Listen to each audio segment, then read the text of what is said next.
Hey everyone, David here, the SF Angler, and a couple weeks ago the herring spawned here in San Francisco. They congregate in huge schools and flood the shores in certain areas all at the same time, and this is the time to load up on tons of the little fish with a cast net or sabiki rig to use as bait or to eat. So let me take you back to Thursday, January 21st. I got word that the herring were in. Right after school, I went down to the bay as fast as I could, but I missed them.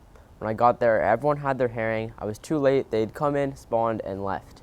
But I know that the spawns usually last a couple days. So the next day I went back, Friday after school, and it was the same scene. Buckets were full, the ground was covered in scales, the herring were gone. There was one spot that I saw on Google Maps that looked like it was in the area where the herring were spawning.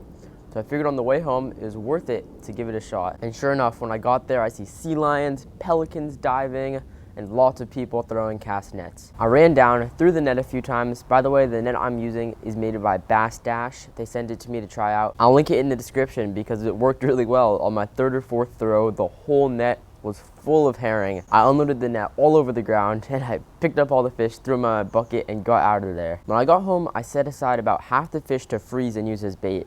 And then I cleaned all of the fish that I was gonna eat. And that was by far the worst part of this whole process. It was dark, it was cold, and I was out there just filleting the herring. All I did was I scaled them, took the guts out, and then for the ones I pickled, I filleted them all the way. The first way I cooked the herring was really simple. First I took the headless, gutted herring, and first I soaked it in some vinegar for around 10 minutes. This isn't necessary, but I found that it really helped to firm up the flesh and soften the bones a little bit. Then I rinsed off all the vinegar, and I butterflied it, took out the spine, and I made some chili garlic butter and melted it in the pan. Then I completely dried the herring because you don't want any moisture when you're cooking it. Cooked it up in the butter until it got a little bit crispy. It was a delicious little snack on toast, on crackers. Really great way to prepare the herring when it's fresh. And now, what everyone thinks when you say you're eating herring, pickled herring. This recipe was from Kirk Lombard's book, The Sea Forager's Guide to the Northern California Coast. Really good info in there about fishing and foraging. The first thing I did was I took my scaled fillets and I cut them in half so each piece was around 2 inches. Then I brined the chunks overnight in the fridge in 1 quart water,